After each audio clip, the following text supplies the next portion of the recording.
Hi, this is Paul. Time to get back into making videos.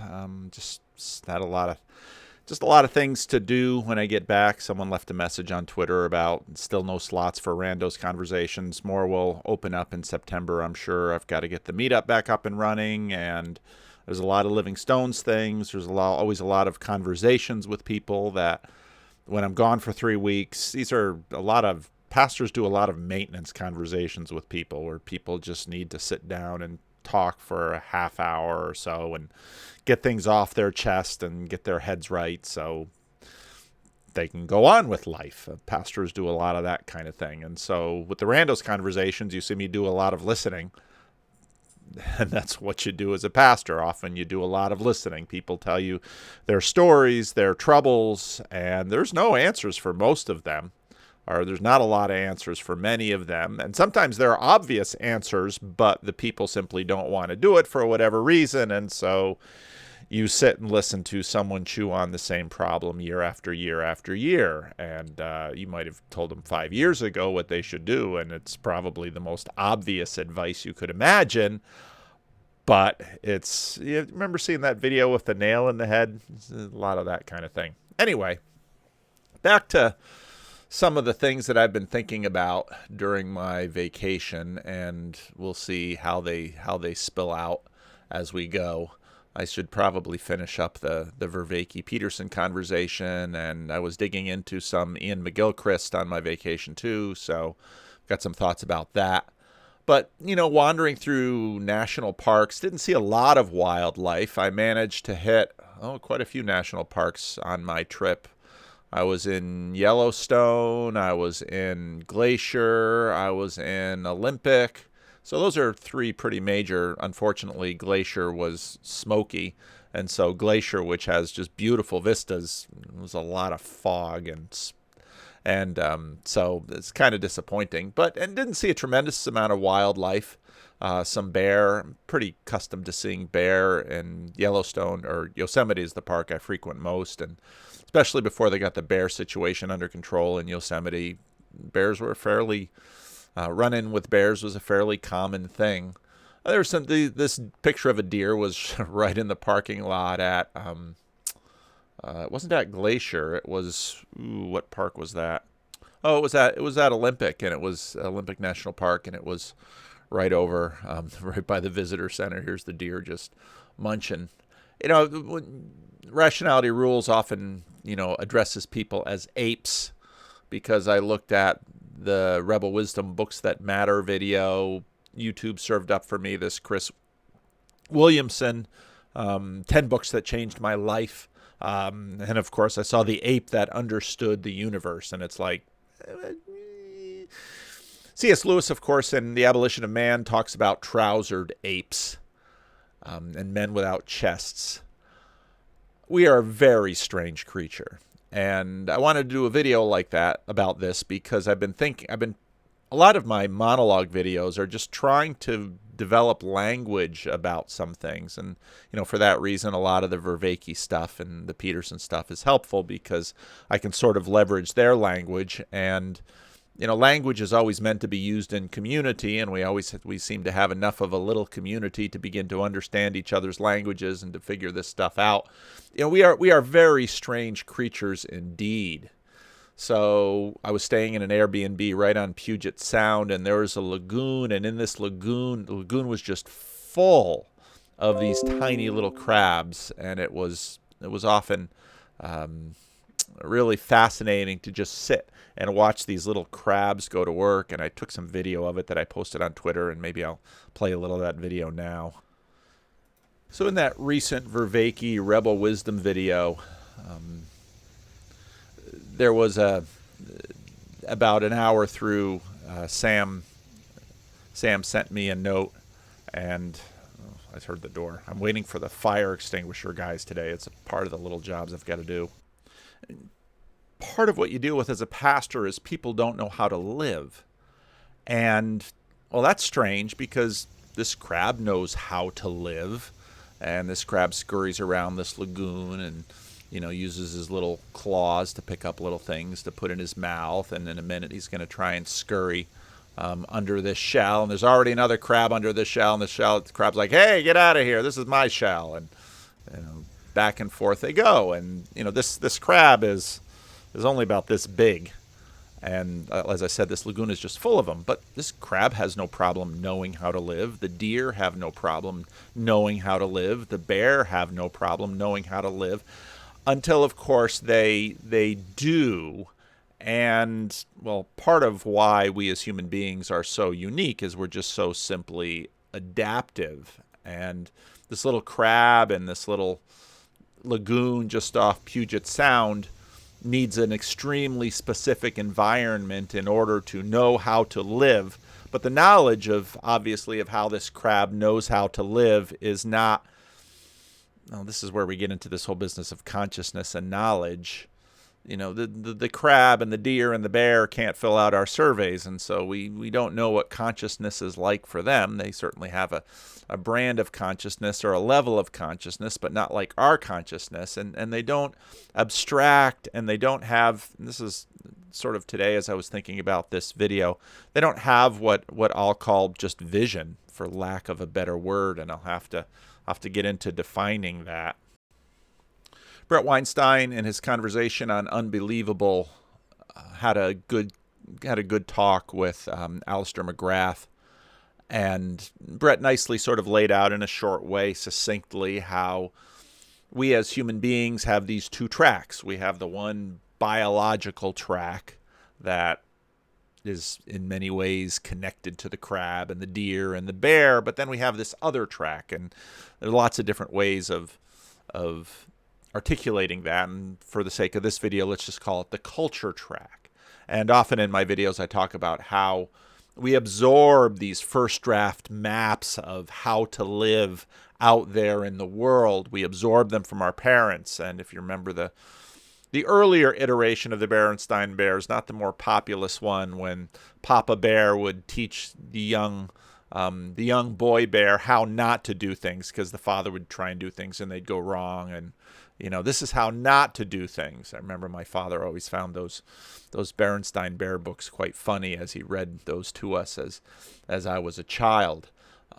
But we watch our surroundings and especially other people. But then we live by vision. And vision, why am I using that word?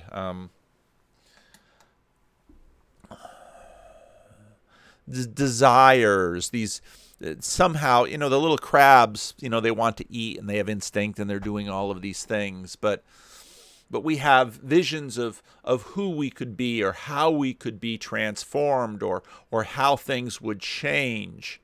An ape that Chris Williamson has a little quote, and he has these 10 books, and so I just listened to the one book that had the title that seemed to relate. Evolutionary psychology is the closest you're going to get at peering under the hood of your own behavior and discovering why you do the things that you do. So one of the books I read mostly while I was in Washington, watching the little crabs, was Tom Holland's Dynasty, and it's a fun read. I had listened to parts of it on audiobook, but because I just basically had downtime, I could sit there with not a real book, it's on my Kindle, but I could sit there on my Kindle and go through Tom's book, and it's quintessential Tom Holland. It's well written. It's the dude certainly knows how to turn a phrase. And as I was reading the book, I was thinking about how even this whole process of what was going on, where Tom Holland reads primary sources, in Latin, Tacitus, Suetonius, and reads other contemporary scholars to try to, modern history tries to get at what happened, and by what happened we mean some particular correlation, some correlation in Euclidean geometry of time and space with visible actions, and so on and so on, did this and that. But obviously you can't tell a human story like that. You have to get into motivations and desires. And so, from Julius Caesar all the way to Nero, he tells the story of this dynasty. And even just the ability to tell a story. So I've got all of this stuff from the last few years rolling around in my head. Part of it, sitting in another one of the things that I listened to quite a bit on my vacation was Christine Hayes's lectures on the Old Testament.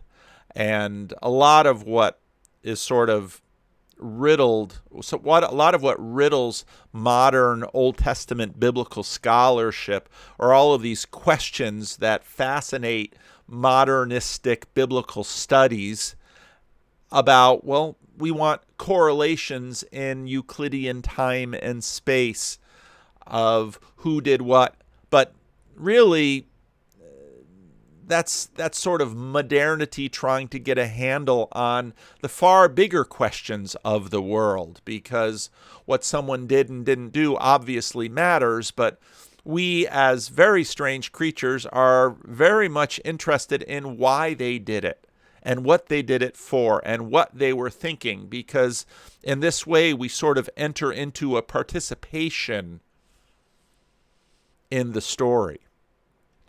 As he was telling the stories, I was thinking about, again, what exactly are we doing? Part of what makes Tom Holland so fun to read is that he translates their world into our colloquialisms. He translates their world into frameworks that we can understand. Now, Dynasty is one of his earlier books. He wasn't paying. I would have liked to have read, and for that reason I should probably go to the primary sources.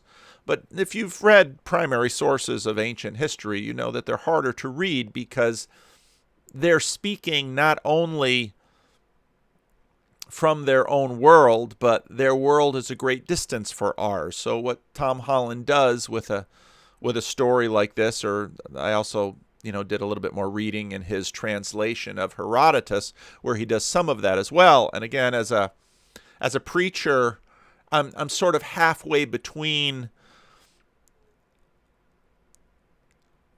doing what Tom Holland did to Herodotus and doing what Tom Holland did in Dynasty. And in fact, I go a little beyond that, because in many ways, being a preacher, I apply it to people's lives. So there's definitely a relevance realization layer there where Tom Holland tries to retell a story. And of course, this family ruled the world, as they said. And what on earth that means? They didn't rule the weather. They didn't rule the Americas. What in fact did they rule when they were ruling it? But yet this is a story that is intelligible to us and of interest to us, and we can look for patterns in it, and we try to derive something for our lives from the patterns that was happening in the telling of these men's lives. And of course, it has to be compressed down into something that I can read in 4 or 5 days while playing board games with the family and studying little crabs in a little lagoon just by Puget Sound. I mean, that's really what vacations are for, aren't they? And it's a rather remarkable family, remarkable in so many different ways. A family that in many ways is suicidal, because by the time Nero dies, of course, all the possible legitimate heirs have either died of natural causes or natural causes. Why are they choking? Could they have been poisoned? Or the Praetorian Guard taken them out and slaughtered them? And what's interesting, of course, Julius Caesar establishes the dynasty, and Tom Holland tells the story well, but Rome had this tradition of there not being a king. And as Julius Caesar sort of slips into the role of being a king, he sort of energizes all of the stuff in Roman culture that remembered the tyrants and getting rid of the kings and having a republic and their vast system of government by which, one sole leader couldn't be trusted. And of course, Julius Caesar's inability or unwillingness to mask the way he in fact had become by force the king of their world led to his assassination. And his adopted son, Octavius, of course, then slips into the role, another power struggle, and is able to, first defeat rivals at Pompeii, and a little bit later to put down and look, make sure that Mark Antony is destroyed and Cleopatra as well, so that the Pax Romana, which wasn't really all that peaceful, could commence.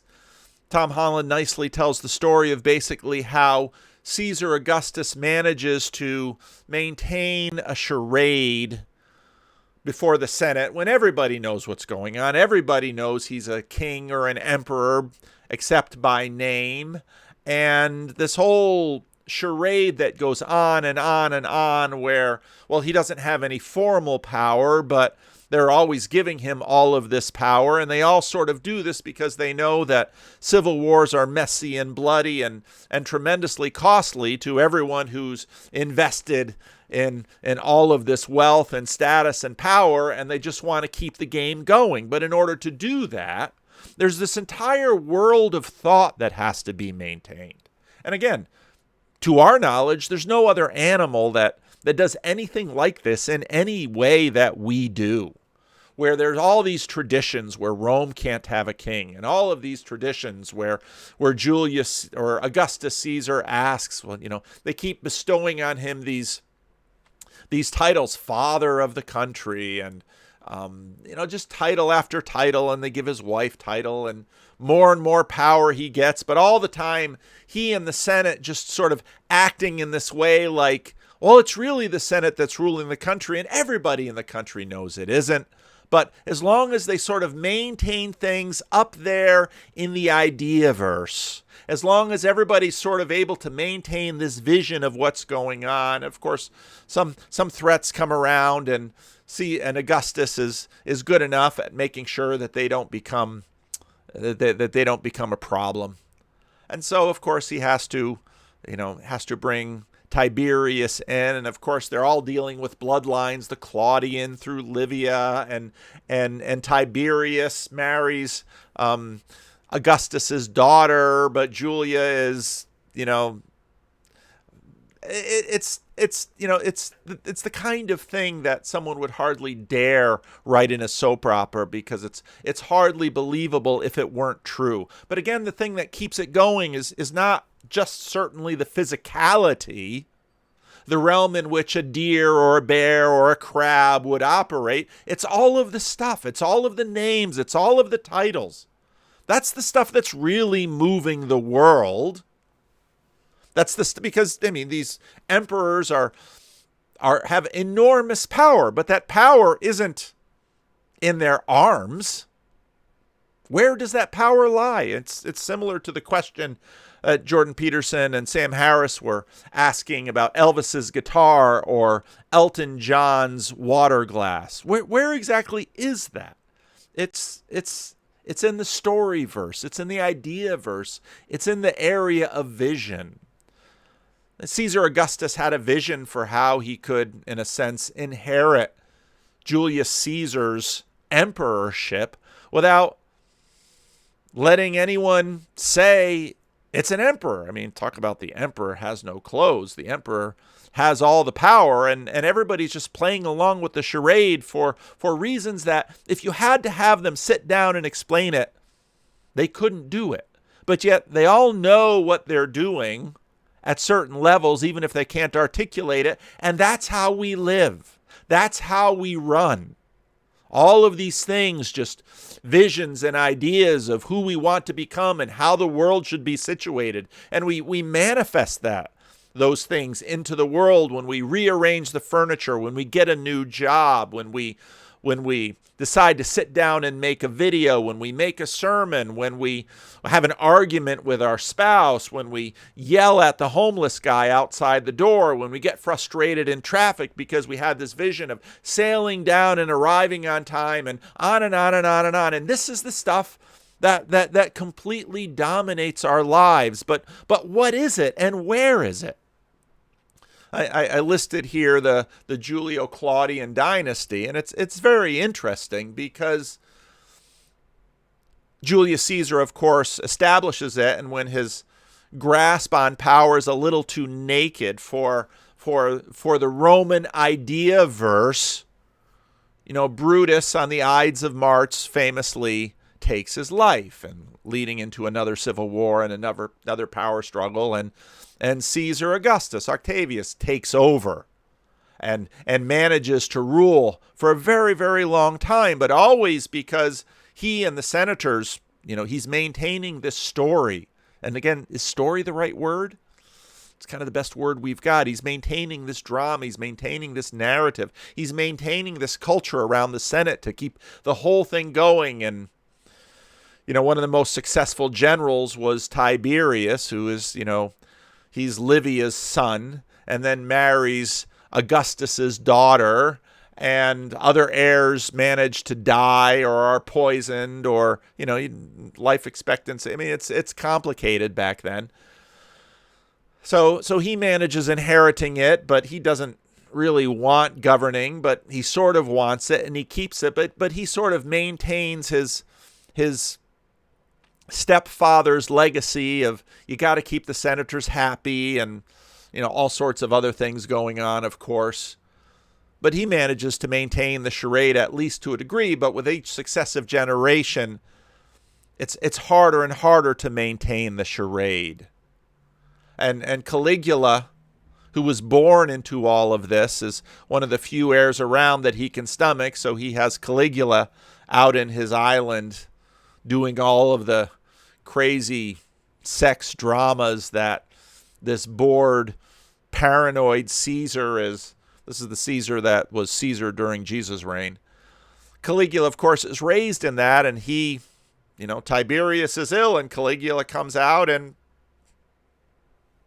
he's emperor. Oh, this young man. And now what's interesting is you have Julius Caesar, of course, founds the dynasty. Caesar Augustus is an old man. Tiberius is an old man. Claudius had all of these disabilities that probably the only reason he lived was because nobody imagined he could ever ascend the kabuki throne that is going on. And so he somehow survives all of the bloodbaths and the killings and the exiles and all of those things. But when Caligula's rule is just chaotic, because Caligula sees the farce of all of this not being king and just embraces the naked power in all sorts of crazy ways, while the Praetorian Guard, who have bit by bit by bit gained more and more power, well, they murder Caligula. And Claudius takes over. And Claudius, in a sense, resumes the old show of Caesar Augustus and Tiberius. But, of course, it's waning and waning and waning. That storyverse, that universe is sort of melting away. And then we don't know for sure, but Claudius perhaps gets dispatched by Nero's mother, who wants him in power. And then, of course, Nero has all sorts of mommy issues, and it's a great story how Nero kills his mother. And he too, like Caligula, is just young, and so he's not about to maintain the charade, and it's all about him. So he's got a vision of how it can be, and nothing's going to get in his way, and he sort of runs roughshod over the vision of everyone else until, of course, again, the Praetorian Guard have had enough because they see that the center isn't holding, and so young Nero flees for his life with his wife, who is actually a eunuch, who was castrated as a boy in order to continue to look like and in some ways manifest the wife that he loved so well, but accidentally killed when he got home one night and kicked her in her pregnant stomach. Again, read the book. I mean, it's an amazing story, well told. And many have tried to tell the story over the years, and few do it better than Tom Holland. But what's going on? What's strange? How do we live? Well, how did these people live? And if you read a story like that, you have a sense of how they lived. But of course, even that is this massively compressed story down into digestible, relatable chunks to us that we can take it in and find meaning in it and apply it to our world. Because, of course, in the telling of a story like that, there's so much information to deal with. And I bump into that from time to time. Again, I've been listening to the rise and fall of Mars Hill and all the talk about social media and internet. And, well, obviously, to tell the story of the Julio-Claudian dynasty, you have to distill all of the information from really just very few sources and paint a picture and give it to us. And is that picture true to reality? Well, Tom Holland did his best. But the reality was what it was, and it's 2,000 years ago, and it's not terribly accessible to us. But even the reality now is there's just so much information to deal with. And whenever I hear somebody say something like that, I think about the fact that, well, if you go into the woods or if you're sitting along a lagoon on Puget Sound, you turn off the internet and you turn off the podcast and you turn off all of that and you just sit and you ponder a crab. Is there any less information? What exactly is this information that we're talking about? Our eyes and our ears permit, in a sense, the same data rate or the same baud rate. So whether I'm sitting at a lagoon on Puget Sound watching the little crabs do their thing, or I'm sitting in front of a browser and, streaming through my feeds, why do we imagine that there's so much more information? What do we mean by this? There clearly is something different about, let's call it the natural data in the pond and the peopled data. Now, again, go back to Jordan Peterson's first conversation with Sam Harris. We have this massive compression engine. And again, all of the cognitive science. We have this massive compression engine to filter everything down into usable amounts. Of course, pragmatism gets into this.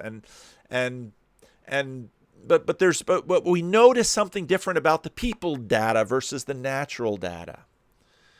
At the beginning of Guns, Germs, and Steel, that book gets launched because Jared Diamond is talking to someone who's lived their whole life on Papua New Guinea, and he asked Jared Diamond, why you white people have so much cargo?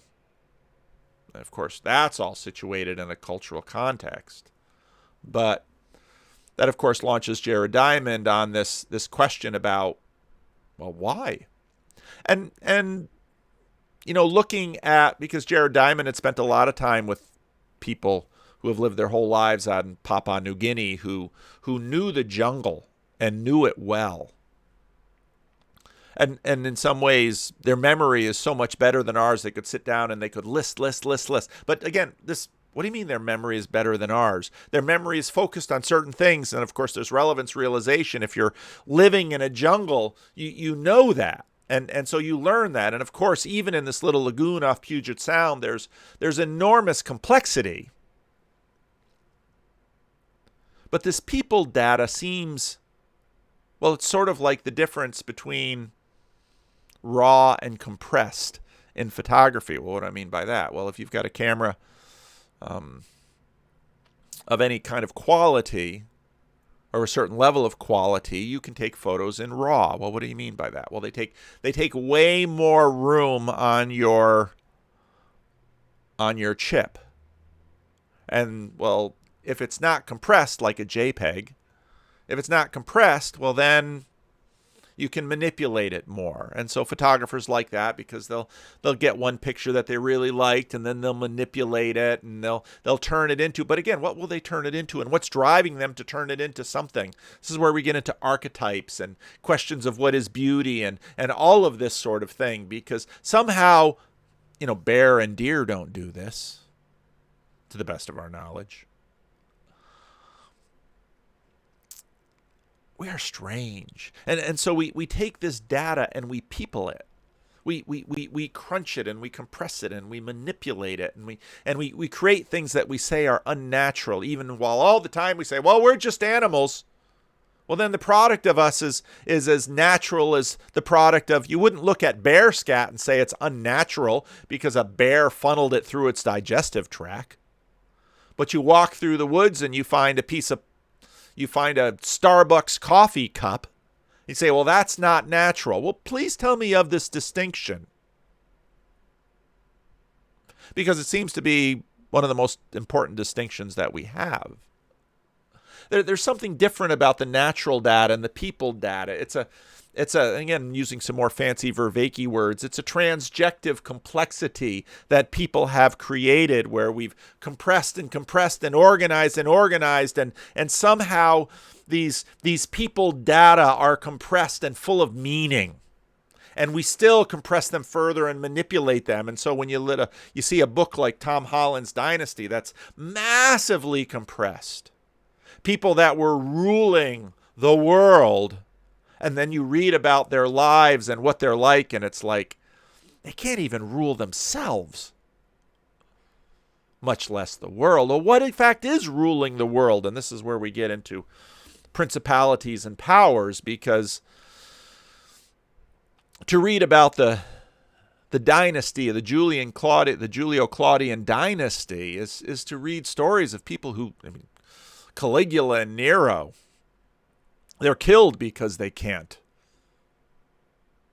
control themselves, yet they're controlling the world. I was reading some Josephus as well, and reading about these kings on their missions to Rome in order to appear before Nero. And just after you read Dynasty, and you're thinking, you're appearing before this guy?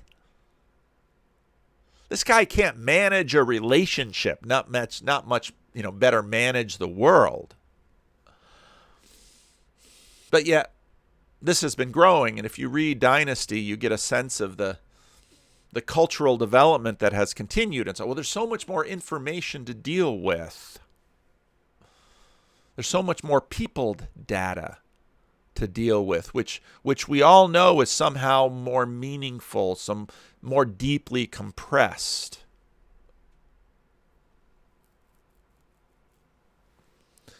As I said, this is one of Tom Holland's earlier books. I wonder if he would write it in the same way, and I'd love to see him. I'd love to sort of see a cross between Tom Holland and Neil Gaiman in terms of trying once again to reintegrate. And I think this is part of where we're going, because if we're going to reintegrate consciousness, we're going to reintegrate other consciousnesses into the world, and perhaps that's the nature of this peopled data and the vast compression that is happening. Now, of course, the Roman emperors, the first dynasty was highly religious, but that's our view of them. They're just, working with gods, trying to become gods, declaring, waiting for the Senate to declare someone a god. What on earth do we mean by those words? And this is where, I think back on looking at Plato's Republic and finding God in the singular in Plato's Republic and thinking, well, what exactly is Plato talking about? The gods, the kind of, emperors becoming gods. Well, that's not they're certainly principalities, and they certainly have developed spirits, again, back to school spirit. They have developed spirits that were ruling the world, or maybe other spirits were ruling through them. We live by these visions. We live by vision. Augustus had a vision for how to stabilize Rome and its vassals, the ambitions of others to possess it and to maintain the republic at the same time. He had a bit of a crisis when one of the generals won a great victory. Augustus was smart enough to know that's how he got power. So how can he both, at one hand, he has to celebrate the victory because everyone sees that, well, the gods have given this other general success. Maybe he would be a better god to manage the empire than Nero. And what if then certainly than Nero, but then Augustus. And what if he manages to inspire allegiance and loyalty in his troops? And could he march his legions towards Rome? And then we're back to the messy Civil War era. So figure out a way to, well, should we throw him a triumph? Should we parade him through the city of Rome? But if we do that, we have to make sure that he doesn't shine brighter, than Augustus, and that his light is derivative of the light of Augustus that has brought peace to the world, as they said. What on earth? What an audacious claim, especially when you look at whose blood was being shed in order to maintain this peace, and often the blood of the innocents. Now he couldn't explicitly detail his vision. It was too intuitive. It was too felt. He could maybe, derive little bits of wisdom, but he probably couldn't tell them to many people either, because that would be sort of explaining and exposing what actually was happening. So he works from it. He intuitively manages it. He participates in it. That's a really key word. If you don't have time to read McGilchrist's whole book, you can read his little essay on the divided brain, which is also on Kindle. And McGilchrist opens the book with a quote from Owen Barfield. How is it that the more able man becomes to manipulate the world to his advantage, the less he can perceive any meaning in it? This is a paradox that has often been noted and has sometimes been attributed to fundamental perversity, a sort of pure cussedness in human nature. The world has changed since philosopher Owen Barfield wrote these words 35 years ago. And even just think about that sentence. The world has changed. Well, yeah, it's changing every minute. There's cars driving up and down Florin Road. I've got new ideas in my head. I'm just that much a little older and closer to death. I wore the pineapple shirt. Someone sent me a note and said, I really like the pineapple shirt, and asked me about it. And there's a label on it that says Molokai. So I bought it at a thrift shop. My wife and I were looking for some crazy shirts because I was on vacation we were taking, and she said, well, you can do videos, but you got to wear a crazy shirt. I didn't wind up doing any videos, but I found this shirt at the used clothing shop in Molokai. What does that mean? The world has changed. But the paradox, as he calls it, has got no nearer to being resolved, while the evidence has continued to accumulate that his hunch was right.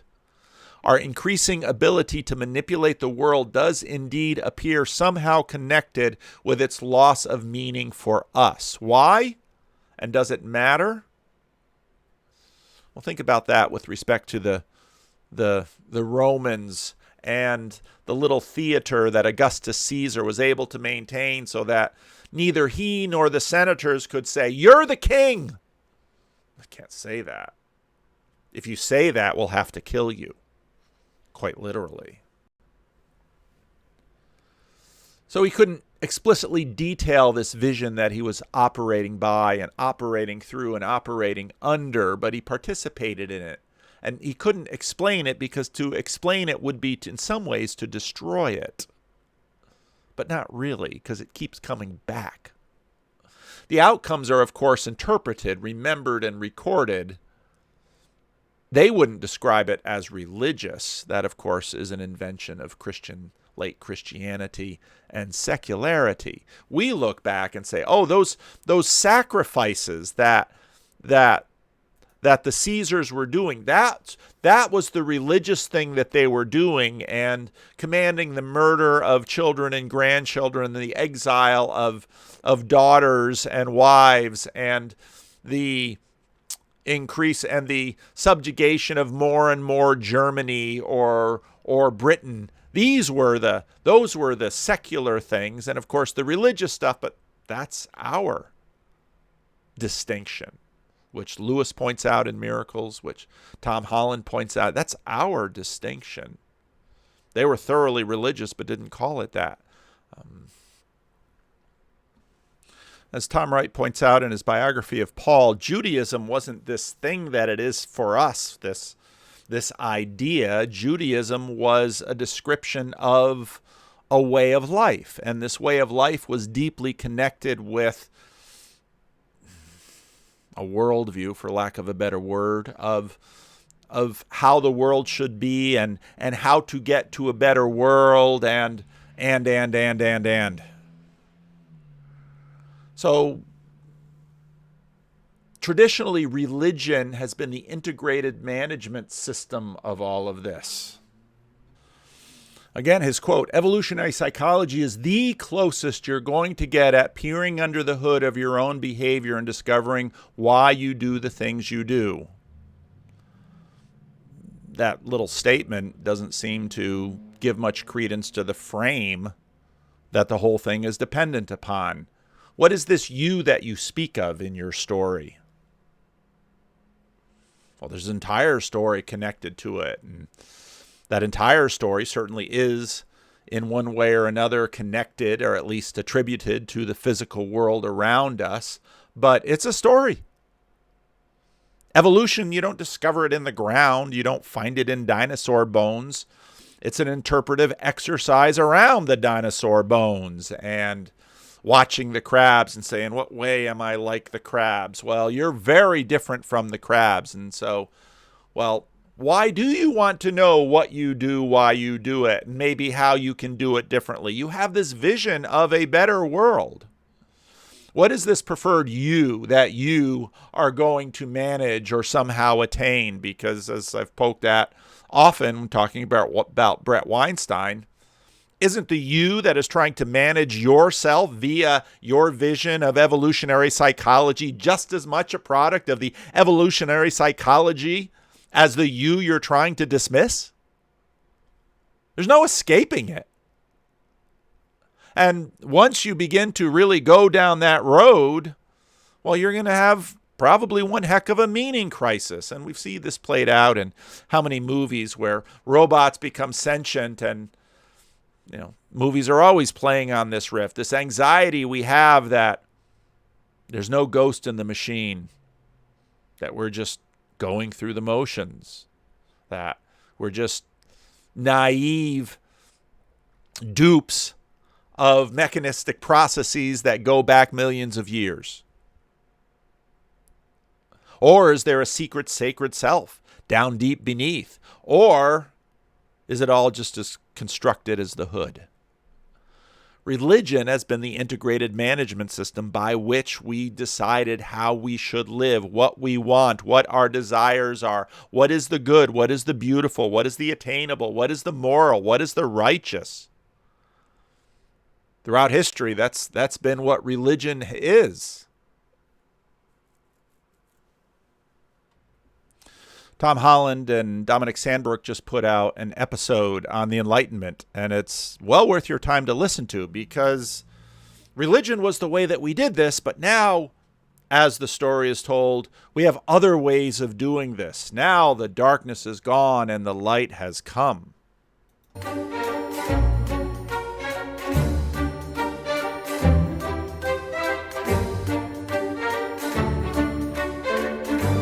Once there was darkness, and then there was light. Once human beings lived in a state of superstition and savagery, enslaved by magic and the doctrines of the Catholic Church. And then, beginning in the salons of 18th century France, a group of thinkers in wigs led them out into the light of reason, science, revolution, and the guillotine. That's the traditional. Dominic. That's the traditional explanation of the Enlightenment. Anyway, and I'm joined by my very own Jean-Jacques Rousseau, a man of chilly, cerebral faith, Tom Holland. Tom, was that a fair description of the Enlightenment, do you think? Well, you could almost have been describing the Protestant Reformation, of course. I could, yes. Well, we'll go on to say, won't we? And that's so important to notice, because Holland's right, because there's an aspect of the Protestant Reformation that is exactly for that. But it's a transition, of course, in the Protestant Reformation from this. Of course, it's all infused with vision, but the medieval sacramental system by which the bread and the words and the manipulation and all of this is how we manage the world, to then suddenly in Protestantism, it's belief, and it's very cerebral, and they are different, or not. Well, yes. I mean, I know that I'm kind of nervous about what I'm about to say, because I know that certain listeners to the podcast have begun a drinking game in which huge amounts of alcohol have to be drunk if I mention Christianity. But essentially, I drink no alcohol when I make these podcasts.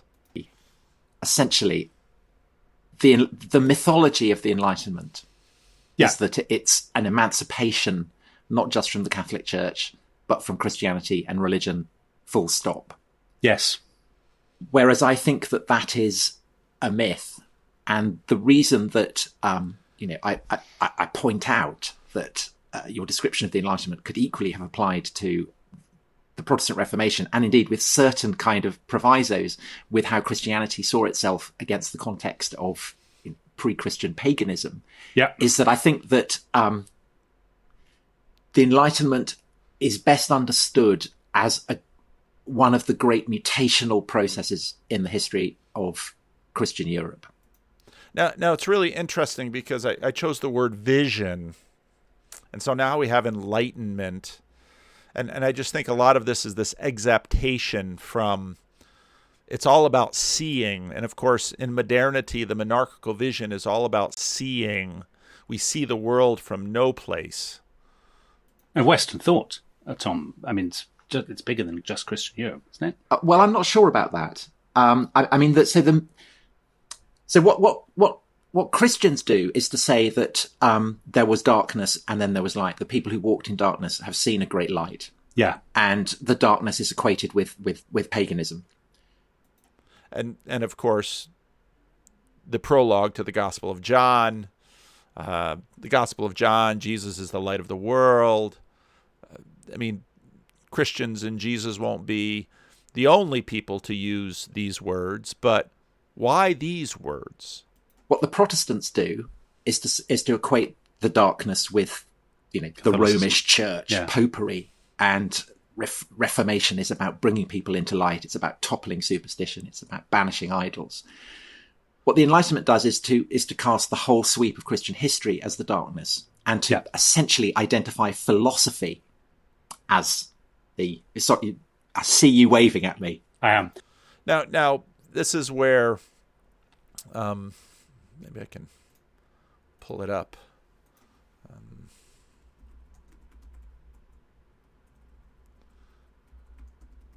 So you're watching the YouTube get made as I make it.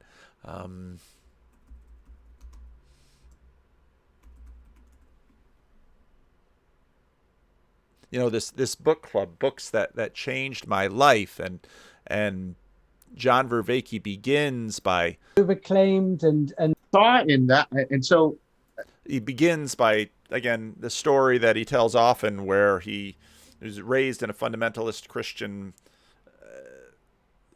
traumatized in many ways by this fundamentalist Christian group that he was raised in, and traumatized by the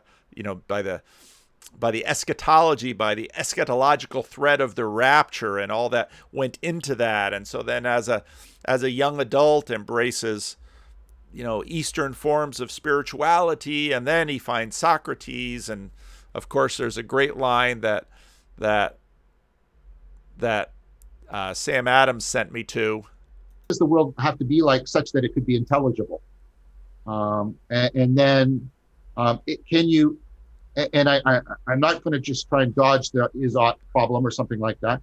But the idea that, like I said, you can appeal to potentially universal notions that human beings find intelligible contact with a deeper reality, just inherently good, inherently desirable. And the work I've done on higher states of consciousness and ontonormativity, when people have that experience very powerful, it trumps. They will change their lives and their identities. Here's this, and again, look what we're doing. All this stuff out there. Someone watching them, their reference to the three-dimensional physical world, to say, "Oh, they didn't move." But their life changed Reliably, and by objective measures, they get better in order to stay closer and in conformity. By objective measures, they get better. And again, all of those objective measures that we have, these are all deeply embedded in all sorts of notions about what is the good. Conformity to that really real. Now, the interesting thing about that really real is it doesn't seem to have a distinct propositional content other than sort of vague notions of oneness and realness and things like that. And so for me, I guess what I would try to say, you're absolutely right. The cognitive science can't give me the ethics and it can't give me the meaning.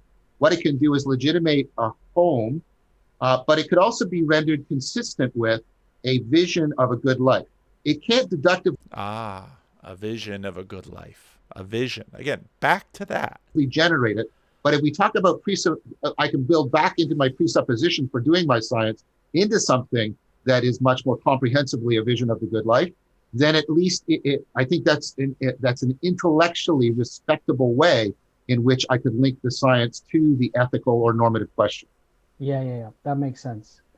Okay, look, last question then, because I'm sure the audience have questions too, and I see lots in the chat. I guess I, like you, I'm not in academia anymore. I was interested in the idea of trying to help people to flourish and not being embarrassed about that. And again, why would we be embarrassed about that? Well, because we don't know how to live. And then we have to admit we don't know how to live. The deer knows how to live. The crab knows how to live. Well, one of the amazing things about that little lagoon off Puget Sound, and one of the really lovely things about Puget Sound is things seem to be flourishing there. There were seals, there were porpoises. We didn't see any orca, but the ecosystem of that little lagoon was just flourishing, and we have the sense of flourishing. Were the Roman emperors flourishing? Philosophy is like how to flourish, how to have a good life. And philosophy, well, again, this transition, because philosophy became this stale, dry thing, and now philosophy is how to live a good life. When Justin Martyr, found Christianity becomes my philosophy, and basically Augustine embraces Christianity because it's better philosophy. Academic colleagues are very wary about that. They say, look, that's not my job. They've got students coming to them now. There's a whole kind of mental health crisis among undergraduates. And they're like, look, it's not, I don't know how to make you happy. I can teach you, facts about Epicurus or about Stoicism stuff, but it's not my job I'm not a philosopher in that ancient sense, like Epictetus was or something. But clearly what we've seen, I guess, since the 60s or even before, people like Abraham Maslow, there was something of the kind of rabbi about Maslow, right? And he was a hugely popular figure in the 60s.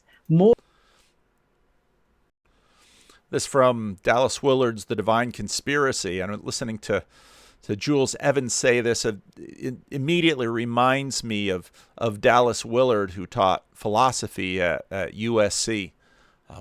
That suspicion now has the force of unspoken dogma in the highest centers of Western learning. Of course, one has to assume in practice that there is a right side up just to get on with life. We don't know how to live. You have to at least assume there is a right side up in order for human beings to know how to live. What strange creatures we are. But it is equally assumed that right side up is not a subject of knowledge. Derek Bach is president of Harvard University for many years, and his president's report of 1986 through 87. How many years ago is that? 45? Boy, it makes me feel old. He referred to some well-known moral failures in financial circles and the political life of the nation, and he wondered out loud what universities might do to strengthen moral character in their graduates. At least in the 80s, they had a sense of, what do you mean by moral? Universities all over the place are really striving hard to be moral and finding that their moral system isn't internally coherent. Religious institutions, he continued, no longer seem as able as they once were to impart basic values to the young. In these circumstances, universities, including Harvard, need to think hard about what they can do in the face of what many perceive as the widespread decline of ethical standards. Bach points out that in other days, the instructor's aim was to foster a belief in a commonly accepted moral values. Now all is changed. Today's course in applied ethics does not seek to convey a set of moral truths, but tries to encourage the students to think carefully about complex moral issues. We want to try to figure out what to do with some extreme medical case and what the ethical thing, but should I sleep with my girlfriend? One sense that the governing assumption of this discussion is that these two objectives are mutually exclusive. The principal aim of the course, Bach continues, is not to impart right answers, but to make the students more perceptive in detecting ethical problems when they arise, better acquainted with the best moral thought than was accumulated through the ages, and more equipped to reason about the ethical issues they will face. Later, he quoted Carol Gilligan to the effect that moral development in the college years thus centers on the shift from moral ideology to ethical responsibility. One should not miss the point that Bach puts right answers in queer quotes. That word sure has changed. And that Gilligan holds that what one has before college to be ideology, that is, irrational beliefs and attitudes, they are faithfully express the accepted intellectual viewpoint on the common moral beliefs, as if we have a common moral set of assumptions that guide ordinary, as if ordinary is something that is found universal and everywhere, human existence. Finally, in coming to the conclusion of his report, President Bach remarks, despite the importance of moral development in the individual student and society, one cannot say that higher education has demonstrated a deep concern for the problem. Especially in large universities, the subject is not treated as a serious responsibility worthy of sustained discussion and determined actions by the faculty and administration. It may well be that the rise of woke, in fact, was there to address exactly what Dallas Willard was writing about. When did he write this book? In the early 90s?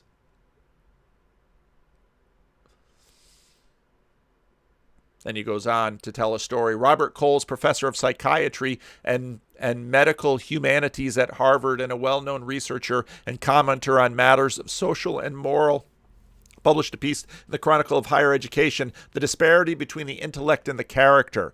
The piece is about the task of connecting intellect to character. This task, he says, is daunting. His essay was occasioned by an encounter with one of his students over the moral insensitivity. It is hard for him to say immoral. Is it hard for him to say immoral behavior of other students? Some of the best and brightest at Harvard. The student was a young woman of a Midwestern working class background, where, as is well known, things like the right answers and ideology remain strong. Obviously using ideology in a different way than Jordan Peterson. She cleaned students' room to help her pay through the university. Again and again, she reports to Coles, people who were in classes with her, classes on ethics, treated her ungraciously because of her lower economic position, without simple courtesy and respect, and often were rude and sometimes cruel to her. They must have gone to the same school as Caligula and Nero. She was repeatedly propositioned for sex by one young student in particular as she went about her work. He was a man with whom she had had 2 moral reasoning courses in which he excelled and received the highest of grades. And of course, crisis in church is all about the same thing. Churches don't seem to be necessarily performing that much better. Or are they? Do we know? More than just a professor. In the last 10 years, your colleague Jordan Peterson is yes, a kind of Old Testament prophet, isn't he? Yeah, well, and he wants to be Moses and I want to be Socrates. That's the difference between us. Yeah. That's a great line. Because I'm conscious that some people won't know what the Enlightenment was. So I think you are the master of this. You should give a 90-second overview of the dates, some of the characters. What are we talking about here? Because the people, even at the time, they used the word enlightened a lot. So we're talking 18th century, but there's never really been an agreed definition of where it happened, or indeed when it happened. No, so it's incredibly difficult. But one of the things about the Enlightenment that does set it apart, say, from the Reformation, is that there were people living through it who identified it as the name the Enlightenment comes from the 18th century. Yes. and it's such a kind of mythologized period because essentially for lots of people today, the Enlightenment stands as the kind of fountainhead of their sense of their identity. So the Enlightenment is often equated with kind of good things that liberal people feel about themselves. Yeah. So the Enlightenment values, I'm a defender of Enlightenment values. It's generally, it's... Yeah. It's the sort of thing that columnists say, isn't Yes, it? absolutely. I think that to see the Enlightenment... And IDW. To equate the Enlightenment as it existed in the late 17th, early and 18th century with modernity, with the fruits of liberal secular democracy as we have it now, is simply wrong. Because I think it's much more complicated than that. And the complexity of it is what makes it so slippery a subject to define. Well, what you've done is you've very nicely, you've basically refused to give the dates. Okay, well, I would say... Now, there's sort of an ongoing joke between these two in this podcast because they're both historians, and every now and then they're called upon to give dates, and they don't always have them. That I would date it from 1660. I would identify it with Spinoza. Do you know, Tom? Which is a fascinating choice. You know the date I have written down in my notes here. 1660? 1660, but I've written it down because the foundation of the Royal Society. That's also fascinating. Another one of the really interesting books that I was working through and haven't finished, The Clockwork Universe. And Isaac Newton, the Royal Society, because in this book he's got a lot of lovely, really interesting descriptions of the kinds of things they did in the Royal Society, and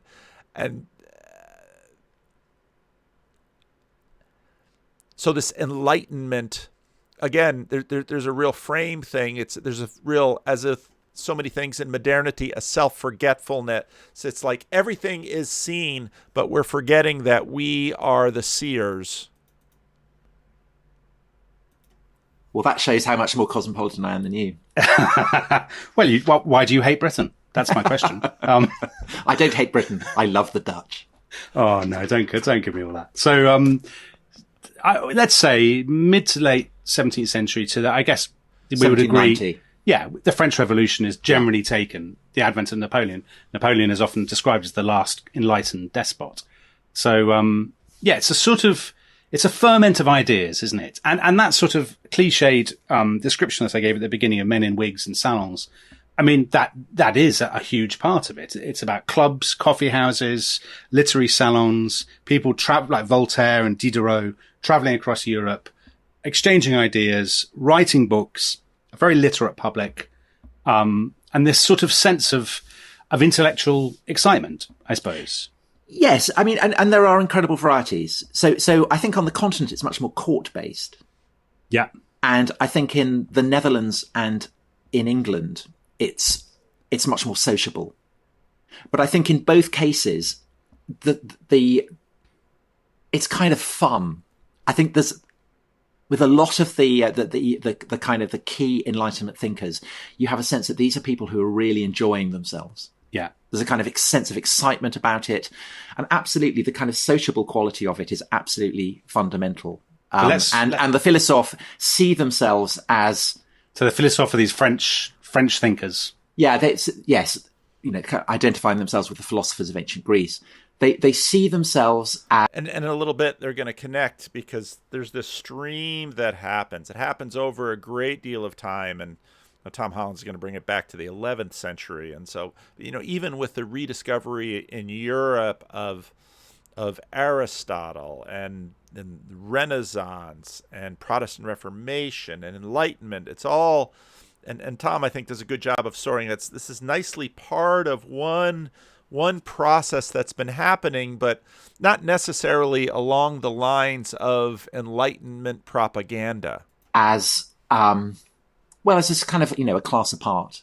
They see themselves as people leading the way into light out of darkness, and therefore they are not in any way modest people.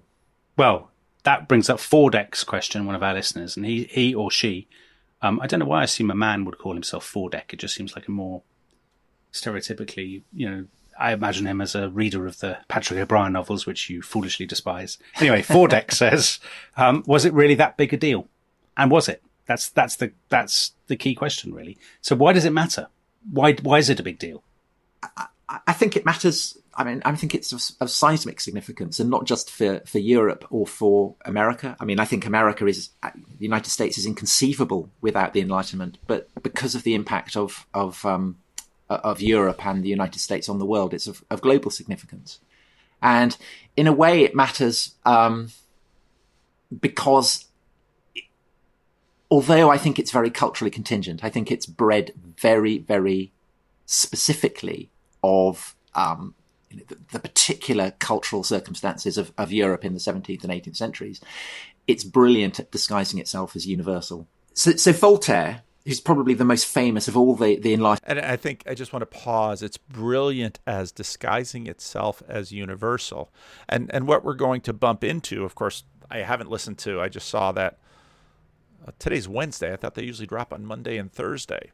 They're starting to do Afghanistan, which is, astoundingly timely because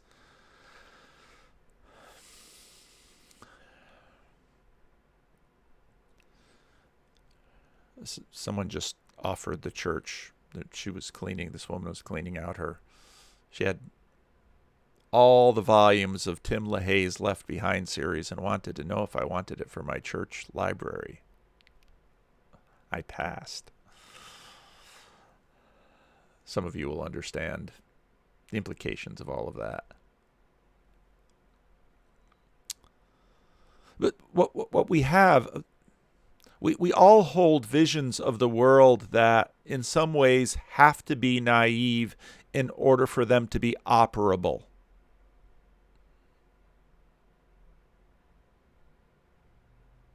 And with pluralism, we bump into each other's operable, naive systems, and we have to figure out how to live with each other. And modernity did that in many ways quite remarkably, but it's fraying and coming apart, and again, we can see that in Afghanistan today. I mean, the history of Afghanistan and let's say the English engagement, my son Jared, who has game night at his apartment, has a game that he can't always get others to play, about the Afghan war with the British and the Russians and the Afghanis, and it's a PAX Premier. Is that what it is? It's a fun game to play. We played it at the Airbnb on Puget Sound. But you have this conflict of naive systems, and they have to be naive. They have to be base in order for them to operate. They're not all just like one thing, such as a Windows operating system or a Mac operating system or Android or iOS. They're multi-layered and nuanced, and there are deep-rooted aspects of it, and there are much lighter aspects of it. And of course, a bunch of this is, maps of meaning, and Jordan Peterson trying to chart this kind of thing. Figures. Yeah. He says of the Church Fathers that they, the particular cultural circumstances of Europe in the 17th and 18th centuries, it's brilliant at disguising itself as universal. So Voltaire, who's probably the most famous of all the Enlightenment figures, he says of the Church Fathers that they thought the whole world should be Christian and that therefore they were necessarily the enemies of the whole world until it was converted. And he saw himself as being superior to that. But actually, of course, Voltaire and the philosopher were doing exactly the same. And he was superior to it because he understood it. He understood diversity and really? Enthusiasts for Enlightenment values tend to feel exactly the same way that the entire world should be converted to Enlightenment values. But because they're able to kind of cast it as somehow universal. Again, Voltaire talks about there being a commonality of intellectuals from Peking to Cayenne, famously. He's able to pass off this very, very kind of West European phenomenon as being universal. But I don't know, what do you think? How would you identify the Enlightenment? Well, it's a massive question. So I think there's a very famous historian of it called Jonathan Israel, and he argues that it's all about ideas, and he says it's not out of circumstances, it's out of the ferment of ideas. So you shouldn't, or the social and economic context have been overplayed. But I think the social and economic context are massively important. So I think it's post. Europe has gone through the wars of religion after the Reformation. So there's a question from Mark Taylor. Yeah. To what extent was it a reaction to the excesses of the early 17th century? I think it is a reaction. I think there's a huge element of that. So, I mean, we've talked before about the English Civil War, obviously Ireland, Scotland, the horrific impact of the 30 Years' War in Central Europe. And I think you can see generally a sort of, the next couple of generations they're not traumatized is too strong, but they're very strongly affected, influenced by that. There's a reaction against it. But also this is an age of sort of mercantilism, trade, printing, obviously an explosion of printing. And literacy. Yeah, literacy going up. So I think something like by the end of the 18th century, about 60% of English men and women, of English men rather, could read and write. I think a smaller percentage of women. So there's just far more readers and writers. And I think the other thing that the word we haven't mentioned is science, really. And I think science, the idea of the world as a machine with laws, Kepler and his observing the kind of planetary motion. Obviously, Newton is massive. I mean, Newton is a colossal Enlightenment figure, I think, because everybody had read him. Everybody knew about his ideas. And this idea of the world as a kind of watch.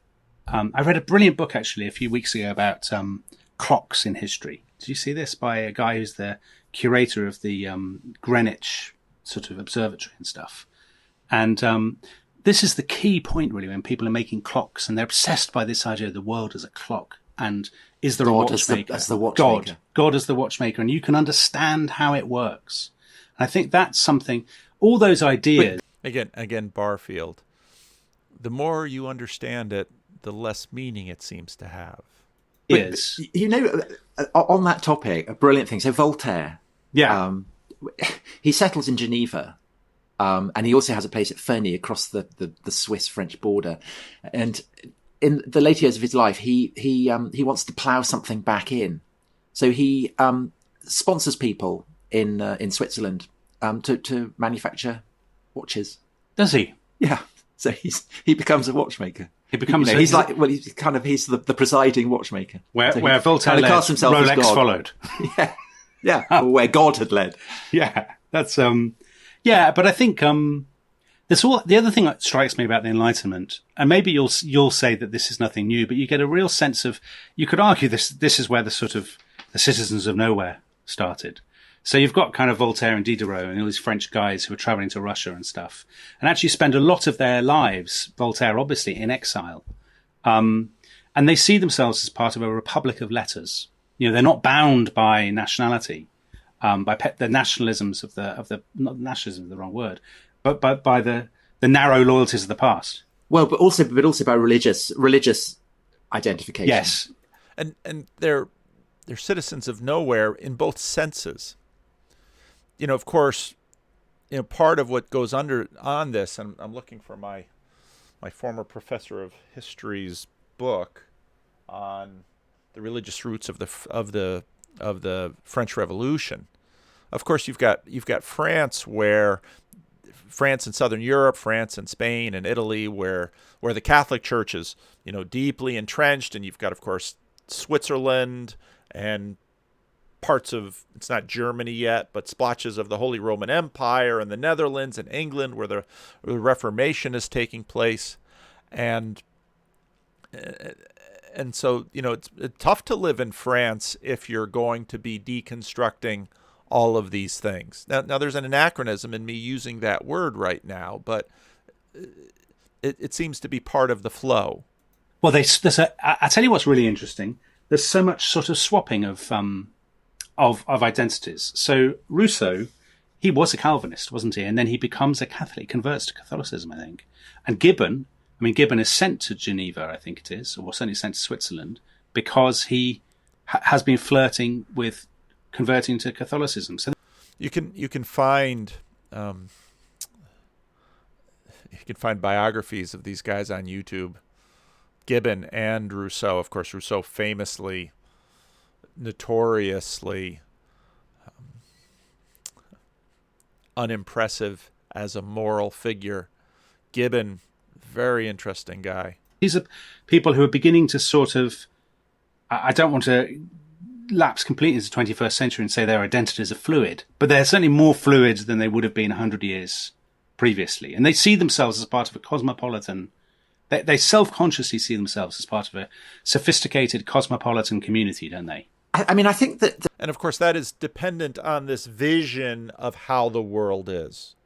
We all must have a naive set of assumptions about the world, because it's upon which, I mean, that's our operating system. It's upon, it's within this thing that we operate and scale up our rules and and the ways that we manage. The 18th century is a period of massive religious ferment.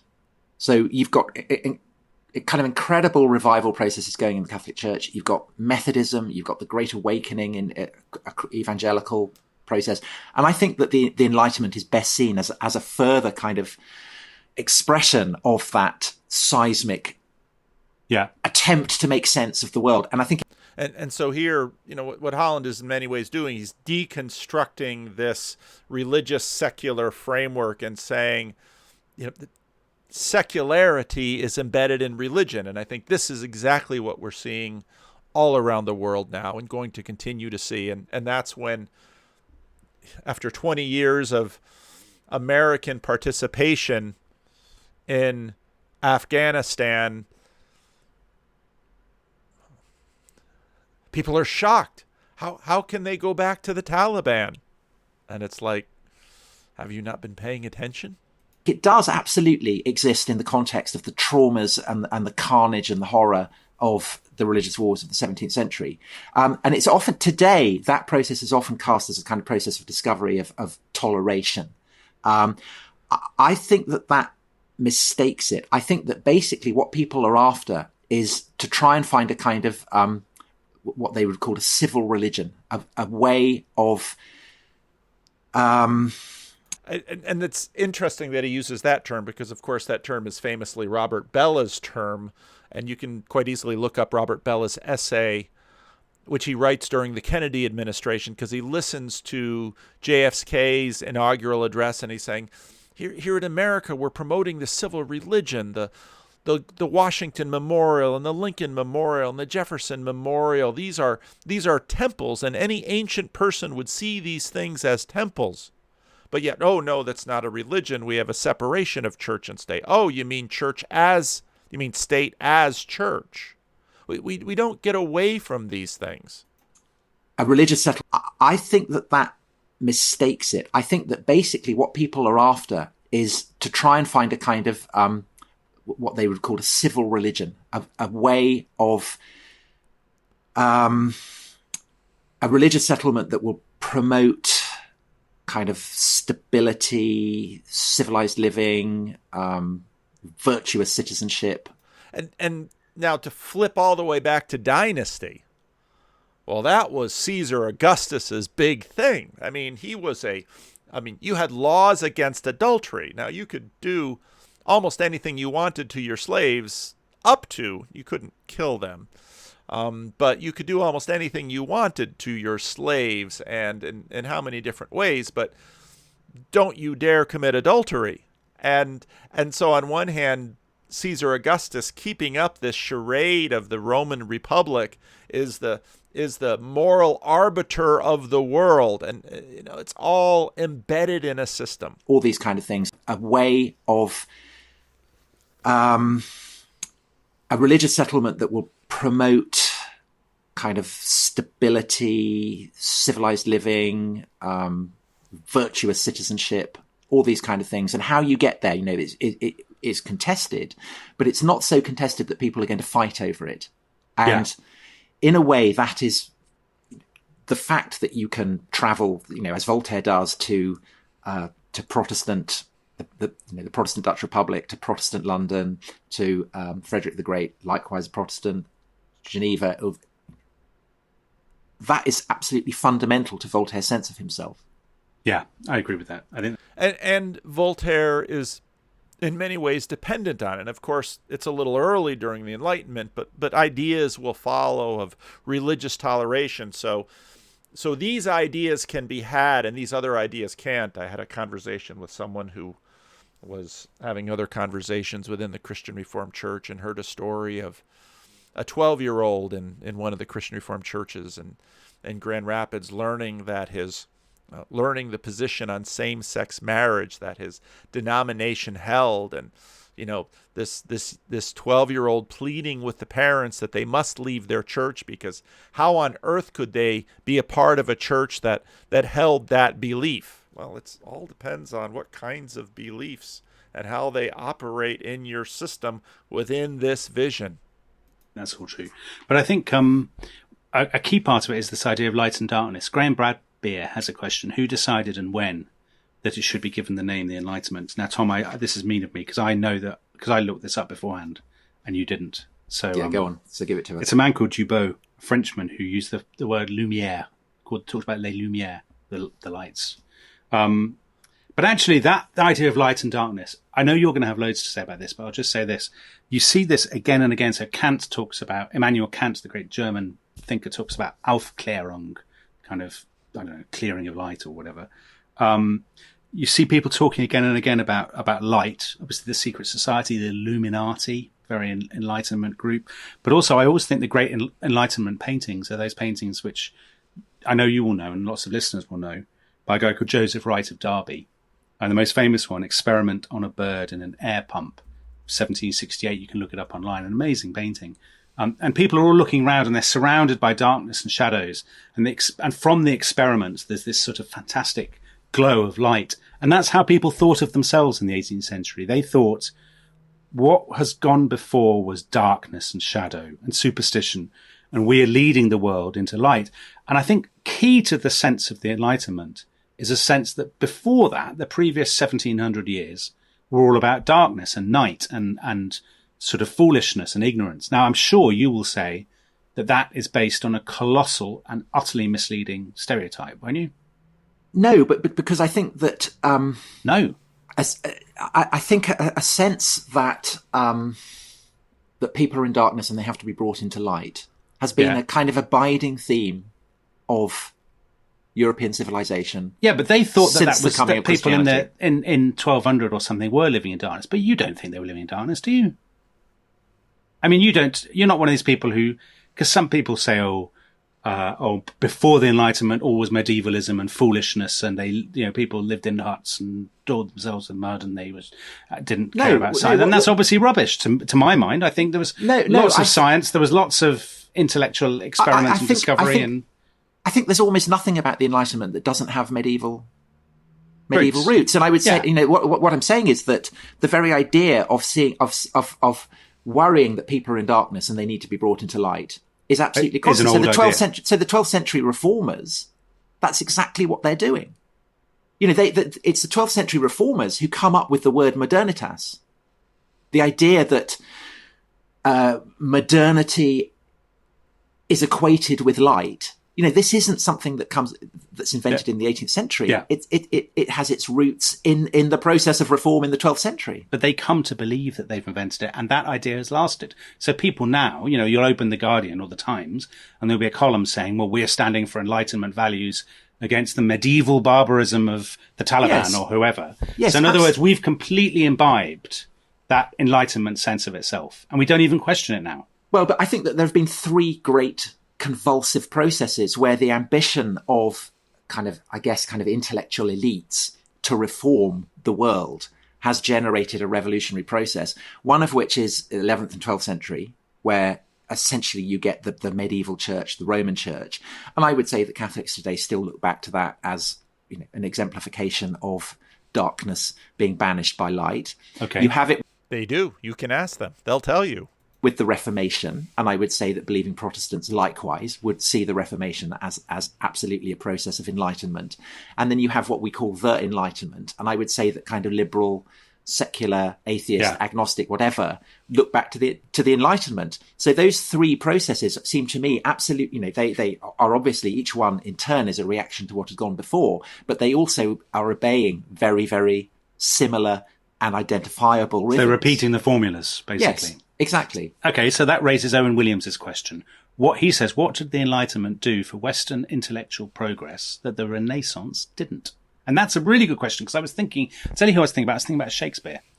So Shakespeare is obviously a Renaissance figure, but in some ways he feels like a very kind of proto-Enlightenment figure as well, doesn't he? He's got a sense of himself clearly as part of a wider, sophisticated European orbit. He's looking back to the classical world. There's lots of stuff about kind of, he's obviously thinking through things. Somebody like Hamlet is using the power of reason. So Shakespeare does seem a very proto-Enlightenment figure, even though we wouldn't put him in that. So is there a difference, Tom, between the Enlightenment and the Renaissance? And is the Enlightenment doing something different? But again, the Renaissance is an incredibly slippery term. And what we call the Renaissance, kind of whatever, 15th century Florence. But the idea of looking back to the classical world and finding things there that are worthy of bringing back to life is something that's going on, at least from the time of Charlemagne. And right. So in a sense, the Enlightenment is a process of Renaissance, because you have, the way in which many of the leading Enlightenment figures, in their kind of ambition to shove Christianity to one side, claim to be the heirs, say, of Socrates or whoever, is another form of Renaissance. But there is, I accept that this is a whole massive continuum. And that, we just are dividing it up slightly artificially and putting labels on it. But people at the time had a sense of a ferment, didn't they? They had a sense of time, intellectual history accelerating, and a sense of ideas being swapped in a way they weren't being swapped before, and that they're living that's why they talk about themselves as les Lumières, as enlightened. It's why and there's a particular kind of vocabulary, isn't there? I mean, even Edmund Burke, who's often seen as a sort of counter-Enlightenment figure, because he's the father of conservatism, talks about, when he writes to the electors of Bristol, and he says, I owe you, my enlightened judgment and my conscience. And he's using a lot of kind of... And I think this makes Tom's case that people have been using this way of talking a long time. And at least in the prior dispensation before our current one, where, let's say, a group of conservative Christians would look at what we would today might look at classical liberals and... when they become Christians, they will see the light when they go from secularity into Christianity. So these metaphors and this conceptualization has been around a long time and used by many. And again, one must have, in a sense, their own naive assumptions about the world in order to work within the world. And if those naive assumptions become too cross-pressured, I think you will have a sort of a meaning crisis, which will probably become a process into which you embrace a new naivete. Enlightenment words and reason and science. I mean, those things do make it feel different. There's even just the tone and the sort of the flavour of it feels a little bit different than, let's say, the ferment of ideas in the early 16th century. Okay, so they're not using the word science, and certainly not in English, because the word science doesn't take on the meaning that it does until the late 19th century.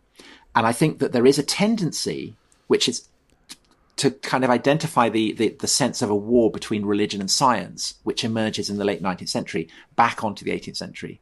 And undoubtedly that's the case because Voltaire, again, in particular, is brilliant at picking on, say, Galileo. He enshrines Galileo as an example of an enlightened figure who is silenced by a repressive apparatus of the Catholic Church.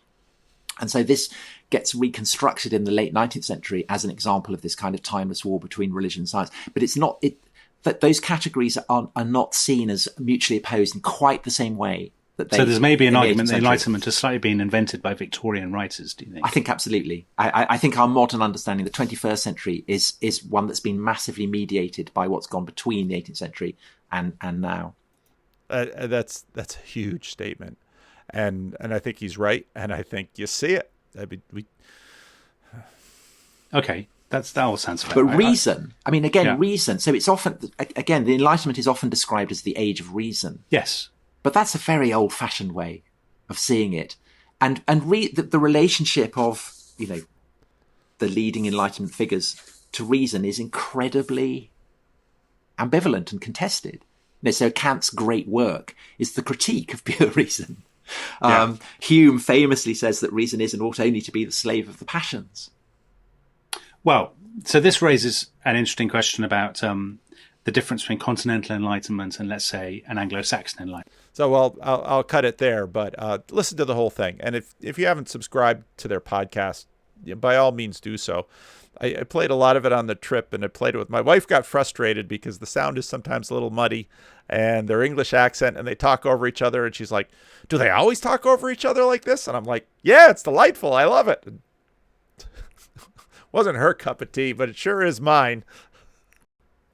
So in modernity, we become these mechanistic agents in our world instead of personalities we can barter with. This is, again, sort of God number one and God number two, and this is a spirit of geometry versus a spirit of finesse, Pascal's categories. Our view of the Enlightenment, and I love that point they made, and that's as far as I wanted to get through that. I mean, the Enlightenment has become something else, and so at this point you have to say, well, why? And again, pointing back to the Metaphysical Club, the book on Jordan Peterson's reading list, where there were plenty of theories of evolution before Darwin. What changed with Darwin? Sort of the assumption that, well, we can just be maybe we're just the product of purposeless, mindless processes that have been just going for millions of years. But then you get all the way to evolutionary psychology, and we lift the hood. And what should terrify him is that if he lifts the hood and discovers nothing but a mirror beneath, that there is no you that you can now suddenly, with these new terms of knowledge, manage in order to pursue your desires. Now, what was it that Hume said about desire? Not very different from Luther. This vision that we manage, that we create, and all the little tiny little parts of it, and how it gets manifest before us, we inherit, is so broad and pervasive and implicit and assumed that we pass along most of it, even when the visual relevance realization layer is drawing our attention, but it continues to slip and eat away. We'll be spending some time. I was thinking I should reread Molly Worthen's Apostles of Reason, The Crisis of Authority in American Evangelicalism. Very interesting book I read before any of this YouTube stuff. But that, of course, in the light of George Marsden's Fundamentalism in American Culture. Because all of these things have been swirling around, and so then we get to Christianity Today of all sources, dissecting Mars Hill. Again, I put on Twitter, it's sort of like Mikhail Gorbachev telling the story of the Soviet Union. I wrote a blog post a number of years ago when I noticed that Rob Bell and Mark Driscoll, both of whom planted churches called Mars Hill, were only born 49 days apart. So if you're into numerology or astrology, there you go. They both come out of this emergent movement, which is this pushback against the seeker movement. And in some ways, the story of the rise and fall of Mars Hills is Driscoll sort of returning back to seeker methodologies, and of course Rob Bell going in a very different direction, both typifying the continual devolution of 19th century American Protestantism, but in two very different directions.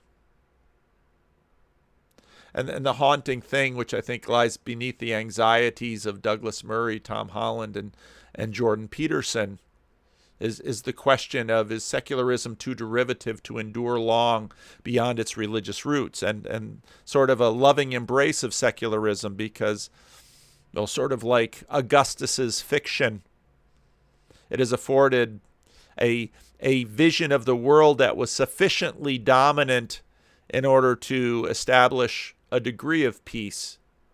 And again, someone on Twitter finding this picture of the Taliban, pushing these people against a wall, which of course had been a banner of the United States, of the UN Sustainable Development Goals.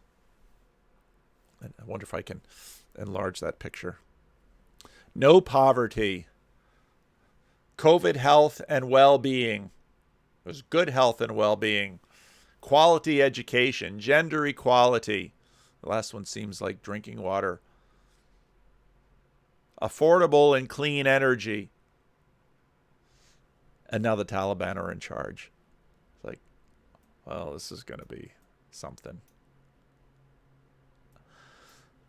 Goods purchased by generations of sacrificial worldview investment dissipated, leaving people who don't believe, don't act, don't accomplish, don't care, don't know how to live, don't know what to do. Well, I got the fire extinguisher guy coming, and we've got the fire marshal church inspection next month. So, and a little bit more pastoring things to do, but that'll be it for now. And I'm sure these ideas will continue to twist in my little brain. Can't wait to listen to the episodes on Afghanistan from The Rest is History. So thank you for your time and attention. Leave a comment.